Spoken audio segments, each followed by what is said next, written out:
श्रियकान्ताय कल्याणनिधये निधयेत्तिनां श्रीवेङ्कटनिवासाय श्रीनिवासाय मङ्गलम् लक्ष्मी सविभ्रमालोकसुभ्रूविभ्रमचक्षुषे चक्षुषे सर्वलोकानां वेङ्कटेशाय मङ्गलम् श्रीवेङ्कटाद्रिशृङ्गाग्रमङ्गलाभरणाङ्गये मङ्गलानां निवासाय श्रीनिवासाय मङ्गलम् सर्वावयव सौन्दर्य सम्पदा सर्वचेतसां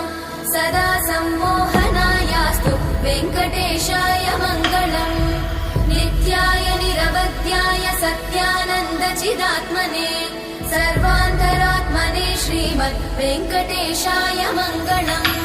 स्वतः सर्वविदे सर्वशक्तये सर्वशेषिने सुलभाय सुशीलाय वेङ्कटेशाय मङ्गलम्।